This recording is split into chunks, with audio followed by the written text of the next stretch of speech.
What else can we hit on here, man? We got a lot of stuff to Seth cover. asked a good question. He said, break down some of that West Coast game. I could talk about LA briefly. Yeah, okay, go ahead. Talk about West Coast game. So I have a couple girlfriends that are out of LA, and what I learned, and I went out there myself, and what I figured out was that Los Angeles is very dependent upon social circle games. So like California, the whole state of California, the bars close at 2, but by like 1:30, they turn the lights on. They want you out because they need to have the place closed down by 2.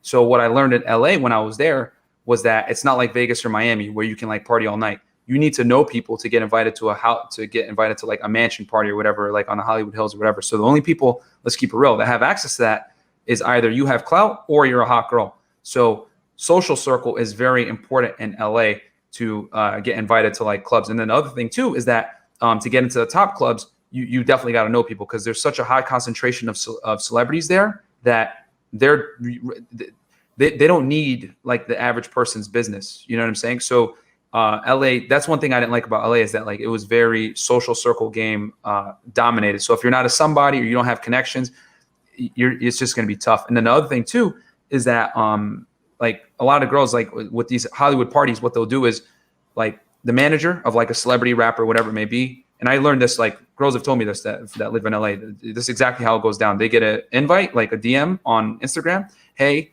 such and such celeb is having a party at this address at this time, blah, blah, blah. He doesn't give the address, but like he's interested. Do you guys want to come? Bring your friends. And they're like, yeah. They're like, okay, cool. He'll give them the address. They'll show up and it's only girls. No guys can come. And then they'll make them sign NDAs. All the girls have to sign NDAs. And then when they get to the house, they take all their phones. So they can't post anything on social media, whatever it may be.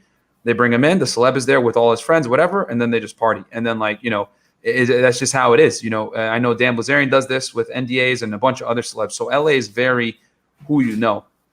New York City, though, is a little bit different. Like New York City is you got to pay to play. And what I mean by that is in New York City, it's not like Miami where you can go anywhere and there's hot girls at a dive bar. Like New York City, if you go to a dive bar, you're going to take an L. It's going to be all dudes. So the only way you're going to meet attractive women in New York City is you're going to have to pay to get into the top clubs like Mr. Purple, One Oak, Bounce, etc. And if you're a guy, as soon as you show up at the door and it's like 2 or 3 of you, they're going to try to, they're either A, going to force you to get a table and spend a couple hundred or thousands of dollars, or they're going to.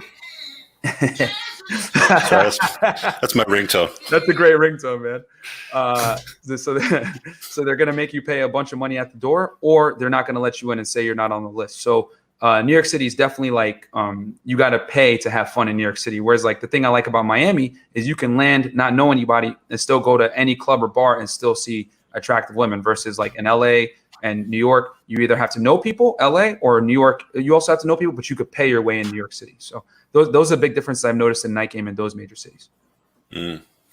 Cool, dude. You got some serious breakdowns here.